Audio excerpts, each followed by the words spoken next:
क्या दादी का फैसला सही था? मनसुंदर में आया बड़ा तूफान। अगर वो इंसान जिसने आपकी जिंदगी तबाह की हो, एक दिन आपके सामने हाथ जोड़कर माफी मांगे, तो आप क्या करेंगे? माफ कर देंगे या सजा देंगे?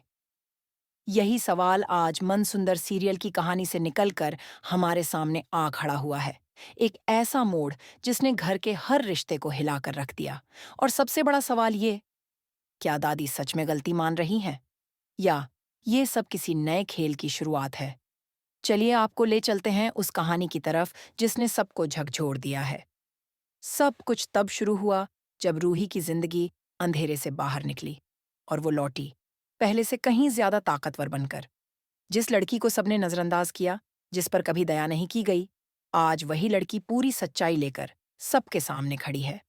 रूही अब सिर्फ एक बेटी या बहू नहीं है, वो अब एक तूफान है जो झूठ और धोखे की नींव पर खड़े घर को हिला देने आई है।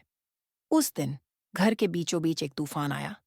अग्नि की सारी सच्चाई जब रूही ने सबके सामने रखी, तो हर कोई हैरान रह गया। इतना ही नहीं, गुस्से में आकर रूही ने अग्नि को दीवार में छिनवा दिया। दादी चीख उठी, रूही, ये मत कर, अग्नि मर जाएगा। लेकिन रूही चुप नहीं हुई।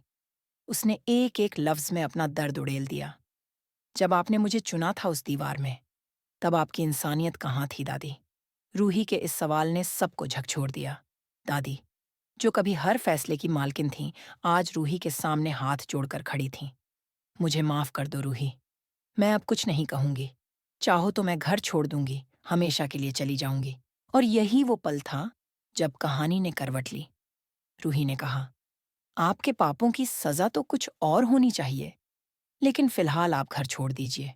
अगर नहीं गई, तो मैं आपकी सारी सच्चाई सबके सामने ले आऊंगी और फिर सीधा जेल में भेजूंगी। अब दादी के पास कोई रास्ता नहीं बचा था। डरी हुई, टूटी हुई, वो घर छोड़ने का फैसला कर बैठी। अगले दिन दादी अपना सामान पैक करती हैं। घरवाले पूछते हैं, क्या हुआ दादी, आप जा रही हैं? वो बस मुस्कुराकर कहती हैं, मुझे तीर्थ यात्रा पर जाना है, कुछ वक्त अकेले बिताना है। लेकिन हकीकत कोई और ही थी। रूही सामने खड़ी ये सब देख रही थी, शांत लेकिन मजबूत। अब सवाल ये उठता है, क्या दादी का फैसला सही था? क्या माफी मांगकर वो सजा से बच सकती हैं? या फिर उन्हें उनके गुनाहों की असली सजा मिलनी चाहिए, जेल की सलाखों के पीछे? आप क्या सोचते हैं? हमें नीचे कमेंट करके ज़रूर बताएं। ऐसे ही धमाकेदार ट्विस्ट्स और सीरियल अपडेट्स के लिए चैनल को सब्सक्राइब करना ना भूलें। With that said, thanks for watching and until next time.